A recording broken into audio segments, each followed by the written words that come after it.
Glory be to God. It's November 15th, 2023. I wanted to put this video out before you continue to watch the video that you're watching right now. The videos that you're about to witness is past videos that I'm just now releasing to everyone.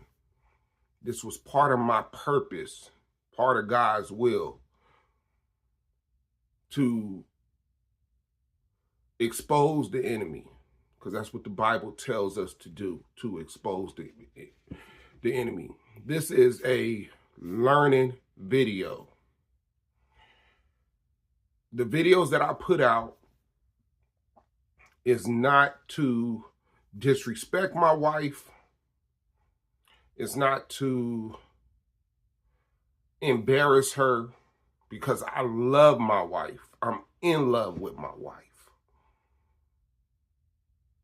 I've been through this journey of spiritual warfare for a reason. And I hope everybody looks at these videos with a spiritual eye and a spiritual mind. And if you don't know the Word of God, get into it, read it, have a better understanding, and then come back and look at these videos. My videos, they all will have dates on the videos, so you can watch them in order. It's a reason why you have to watch them in order. You're going to see me grow in these videos. You're going to see how God maneuvered and changed things in my life in these videos. These videos is for everybody out there that may be going through the same thing I'm going through, but don't have no answers. Well, in these videos, I'm going to show you what spiritual warfare looks like. I'm going to show you how to fight and know the strategies of the enemy, like the Bible tells us. Why they do what they do. Trust me, I searched all over YouTube for the last 8 years, and I haven't came across nobody that's really had video evidence of demonic demons controlling people that they love, or somebody explaining through their experience on live of what just took place and why it's happening. I need y'all to go back and watch my testimony series so you can have a better understanding of who I am, and watch these videos in order. I will put the dates on them, and my thumbnails will be color coordinated for the years from the time I started until today, and what changed and how did it change, because it's different type of demons that control, and they all do something different, and I'm gonna break every single one of them down on how they do and what you have to do to fight it based off God's word. I thank y'all. I love y'all. And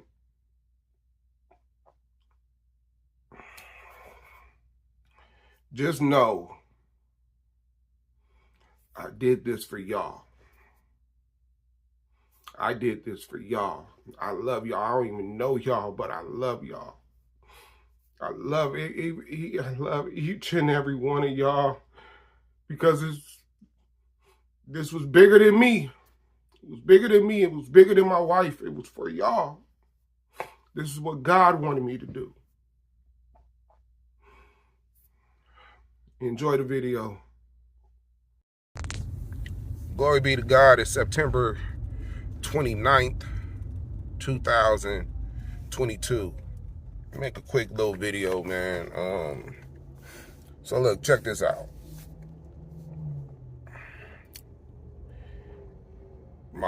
Me and my wife had a small little spiritual fight. It's getting close to the first, so that means I gotta fast. Okay? Because the enemy starts to use her real tough if I don't. And we're about to get, we got the house, but for my research, I kind of don't want to fast for this month and see what happens.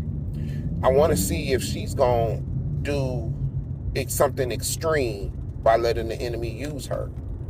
And I might have to take a L for whatever it is, because it will give me more clarification that when I'm not fasting, the enemy controls my wife and makes her do things extreme. That's not normal, right? Compared to her little outbursts here and there when the enemy uses her and she want to block me from making a phone call to her and I'm not even calling her, or I text her some truth, or I'm trying to text her some truth and she don't ever get the text because she done block me for no reason, So this is the situation this morning.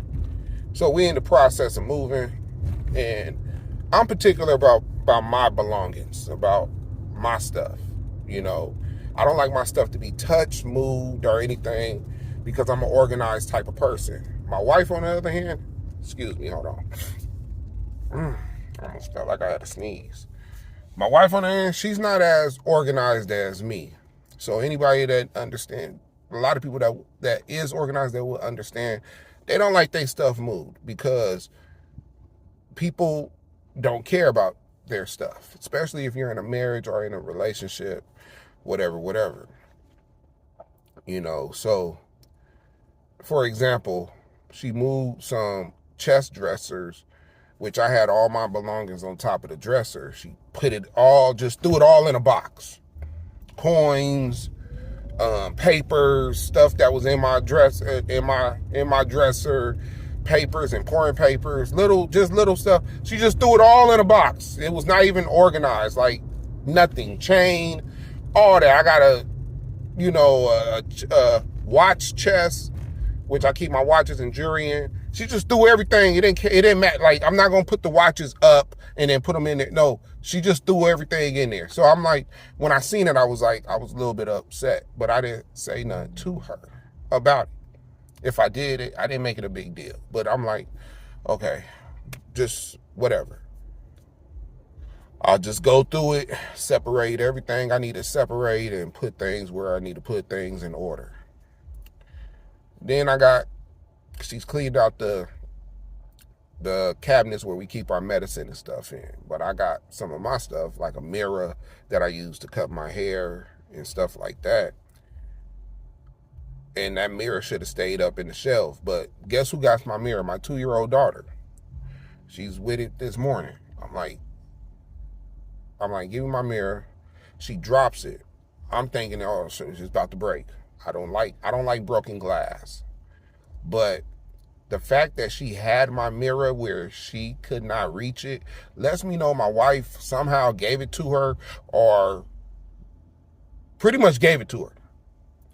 I'm not going to even say she was trying to move it and put it in a box, because it would have been in the box. So you pretty much gave it to her for whatever reason. And it's like, you don't care about my belongings. That's my mirror. I don't care if it costs $3. I could get a new one at the store for under $3. It's my belongings. That's not how it works. You know what I'm saying? That's my stuff. So when she dropped it, I was upset, right? And so I snatched it off the ground. Or she picked it up and I snatched it from her, right? Now, was I wrong for snatching it? I probably was. But at that time, my emotions was flowing, because I was already upset, because I was not upset with my daughter. I was more upset with my wife, because she should have never even had the mirror in the first place. So anyway, and this is this morning when we got to walk the girls out to go, before I could take them to their daycare, right? So for the last 2 days, my wife's been telling me, Rashad, you got to take the kids to the daycare. You got to take the kids to the, because she's been taking the kids to the daycare a little bit more than normal because, you know, like I said, we're in the process of moving and I got the SUV. So a lot of the stuff that I would store, a lot of our belongings in boxes, and then I'll take them over to the new house. So we can't have 2 sets of car seats, you know, in both cars because I folded the chairs down to fit more stuff. So she's been taking the kids. So last 2 days she's been telling me, oh, I got to go to work. And normally just keep it 100 and say, look, I'm tired. Can you take the kids? That's it. You don't have to give me some excuse that you got to be at work at a certain time. I know what time you got to be at work, but it is what it is. So she's been pressing me to take the kids. Now, the problem is every time she wants to switch cars, I got to end up putting gas in the car. It's always on E. My car, if it's on E, it's because I know I was going to have to drive it and I didn't know we was going to switch cars. But when she wants to switch, she already know that she's going to have to switch, but it ain't never no gas in the car. So now when I'm scheduled to go to work and I got to be at work at a certain time, and my job being working at the post office, they don't really play when it comes to, you know, your attendance and coming to work late or anything. Her job got a little bit more leeway. Like, they would literally, at the post office, they would try to, like, if you coming in late all the time, trust me, they will suspend you and try to get you fired. You know, is that extreme? Her job, not the case. So anyway, you know, I bring up about, I hope it's some gas in the car. But I was wrong for about bringing up the gas in the car, you know, but I'm stating the truth. I said, if it was me telling you that I needed to use your car, trust and believe my car is going to have gas in it. So when you hop in it, you don't have to worry about putting gas in it. But when you wants to switch with me, 9 out of 10 is always you need to switch for whatever reason. If it's me trying to take the kids to the daycare like it is right now, or she needs it for work or whatever, there's no gas in the car, in her car. So now I got to stop and take 3 to 5 minutes out my time on my travel, or leave 5 minutes earlier than normal just because I know I got to stop at the gas station. So anyway, I'm taking now, I wasn't upset, right, when I told her this. I wasn't upset after I, you know, had my, you know, with the mirror. Like, I didn't let that linger. But now she's saying, oh, you got an attitude, but I'm the enemy. That's what she's saying to herself, but I'm the enemy. And I'm like, I'm just letting her just talk. Right? So the thing about it is, what she don't understand when it comes to the enemy, and like I said, I know all his little tricks. I know all his tricks. I know what he tries to do, how he tried to get her to argue and get ramped up, because she don't have no self-control. God tells us about having self-control in the Bible.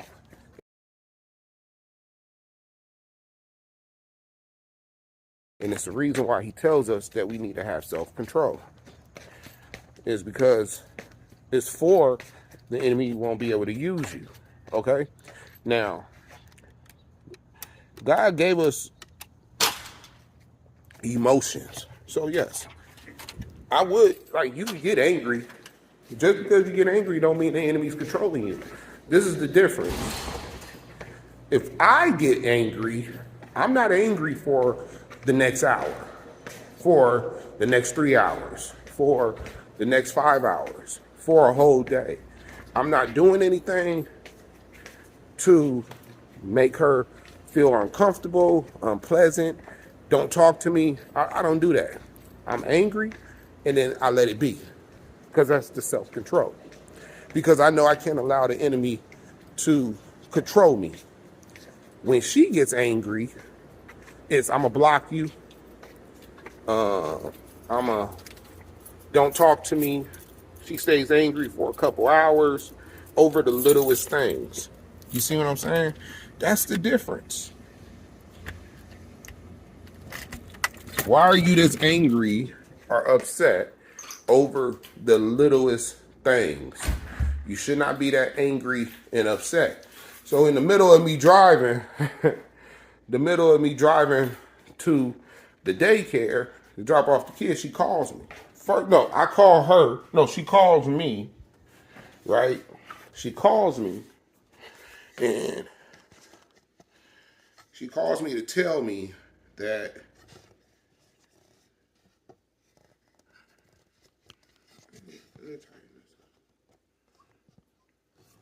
this is good.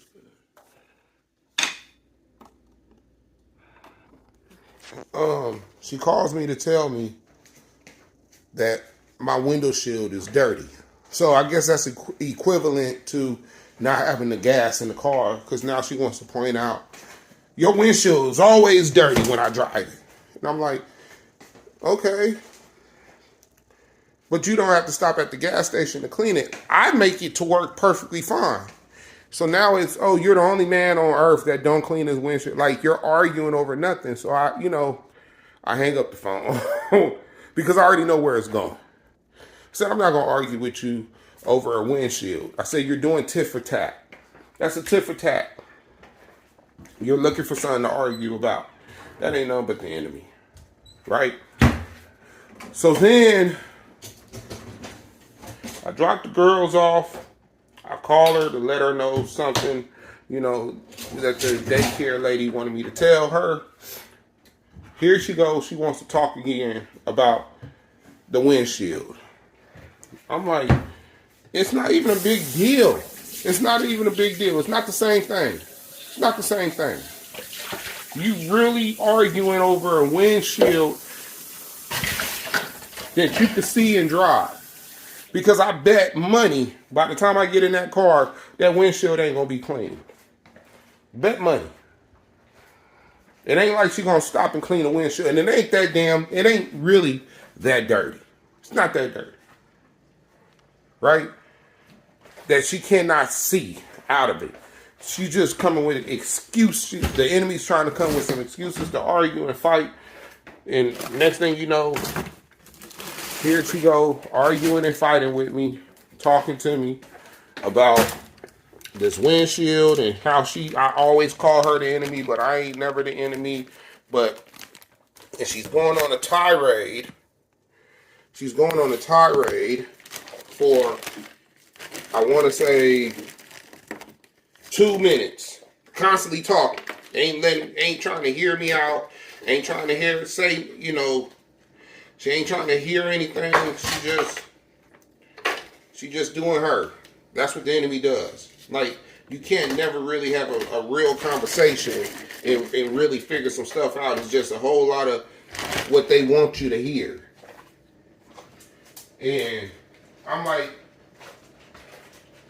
it ain't like, her car stay dirty. But I don't get in there.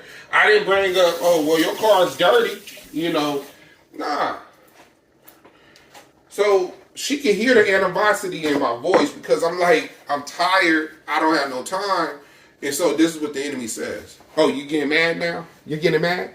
You're getting mad? Like, they're saying it like, haha, see? You get mad too. You're getting mad, huh? I told you. But I'm the enemy. And I'm thinking to myself like, okay, yeah, the enemy's getting me to a point where I'm stepping out of character because I'm arguing over something that I should not be arguing over. First off, and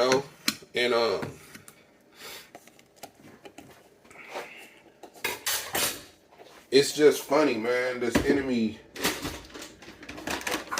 I said the difference, because of what I wanted to tell her was the difference between when I'm upset, because she feels like, oh, I can't never, every time I'm upset, I'm the enemy. But when you're upset, it's perfectly fine.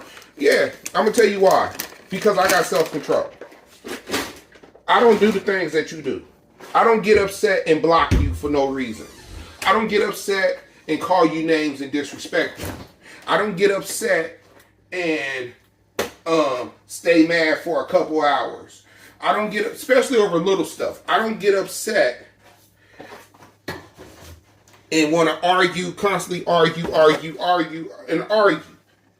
over something that should not be, we should not be even be arguing about. A windshield. I didn't call her talking about the gas no more. That was not even a discussion. I didn't call her talking about gas.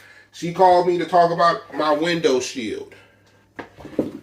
So now she's doing tit for tat, but you would think that I called her to continue to argue about the gasoline being in her car and how I gotta fill it up.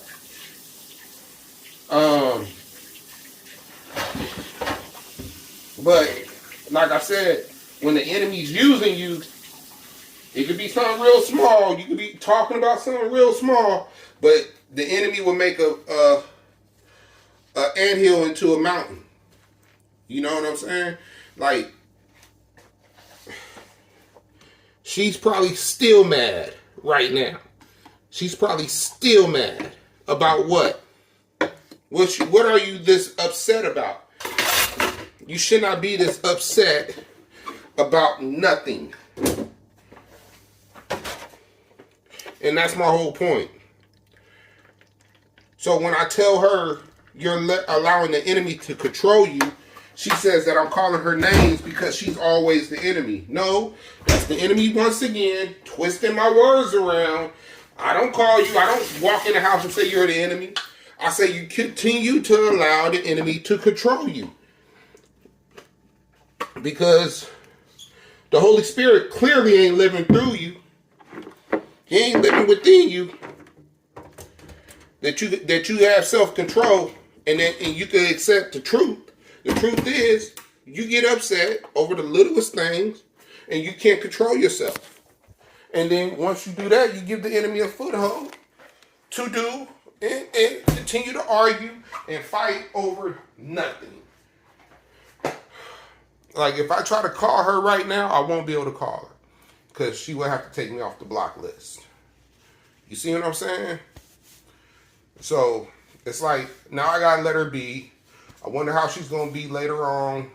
By the time it's lunchtime, and she's still gonna be dwelling off this topic or this issue that should not even be an issue.